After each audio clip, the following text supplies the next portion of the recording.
ओम नमः शिवाय। हमारे धर्म ग्रंथों के अनुसार हमारे द्वारा किए गए पाप ही हमारे दुखों के कारण हैं।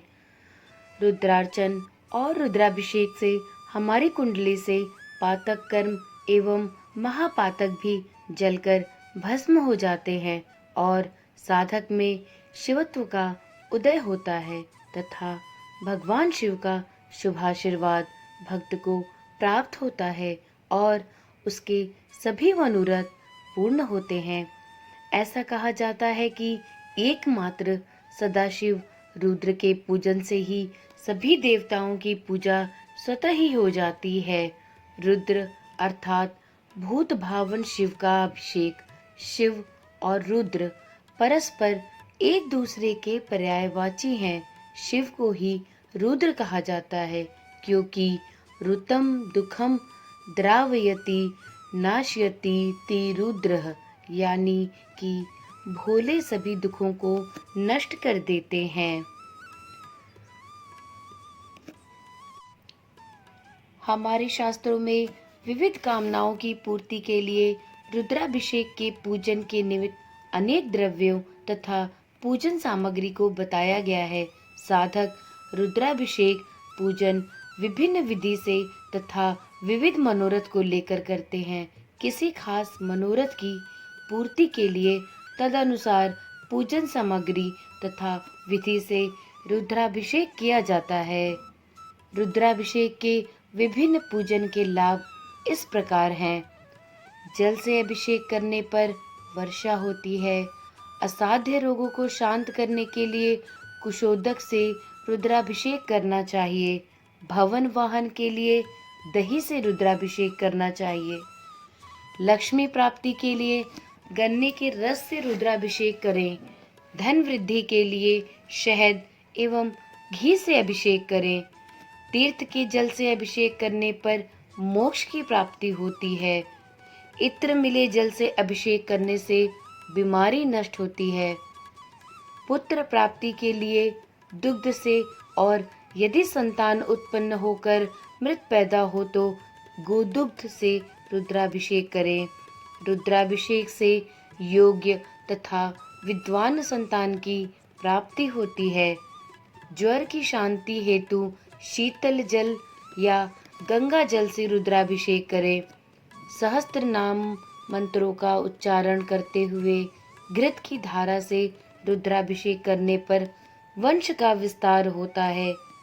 प्रमेह रोग की शांति भी दुग्धाभिषेक से हो जाती है।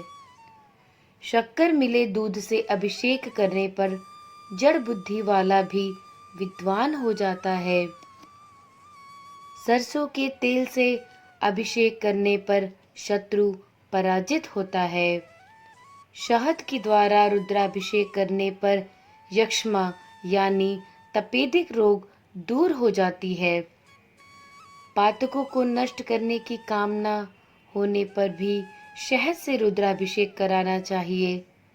गोदुग्ध से तथा शुद्ध घी द्वारा अभिषेक करने से आरोग्यता प्राप्त होती है। पुत्र की कामना करने वाले व्यक्ति शक्कर मिश्रित जल से अभिषेक करें। ऐसे तो अभिषेक साधारण रूप से जल से ही होता है। इसमें कोई संदेह नहीं कि किसी भी पुराने नियमित रूप से पूजे जाने वाले शिवलिंग का अभिषेक बहुत ही उत्तम फलदायी होता है, किंतु यदि पारद के शिवलिंग का अभिषेक किया जाए तो बहुत ही शीघ्र चमत्कारिक शुभ परिणाम मिलते हैं। रुद्राभिषेक का फल बहुत ही शीघ्र प्राप्त होता है। वेदों में विद्वानों ने इसकी बहुत प्रशंसा की है। पुराणों में तो इससे संबंधित अनेक कथाओं का विवरण प्राप्त होता है।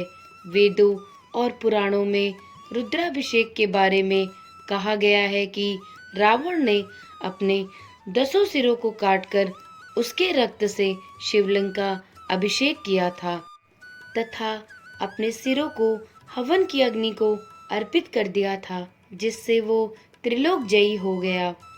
भस्मासुर ने शिवलिंग का अभिषेक अपनी आंखों के आंसू से किया तो वह भी भगवान के वरदान का पात्र बन गया।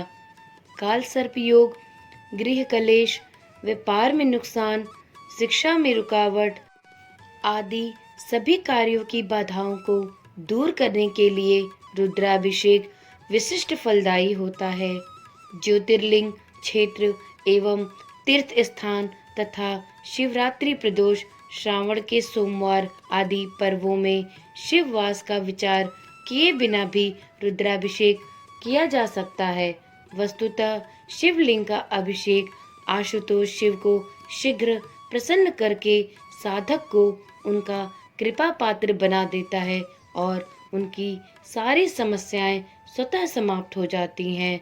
अतः रुद्राभिषेक से मनुष्य के सारे पाप धुल जाते हैं। स्वयं सृष्टिकर्ता ब्रह्मा ने भी कहा है कि जब हम रुद्राभिषेक करते हैं तो स्वयं महादेव साक्षात उस अभिषेक को ग्रहण करते हैं। संसार में ऐसी कोई वस्तु, वैभव, सुख नहीं है जो हमें रुद्राभिषेक करने या करवाने से प्राप्त नहीं हो सकता। ओम नमः शिवाय। वीडियो में दी गई जानकारी अगर आपको रोचक और ज्ञानवर्धक लगती हो तो कृपया इस चैनल को सब्सक्राइब करें और कमेंट में ओम नमः शिवाय लिखना ना भूलें। धन्यवाद।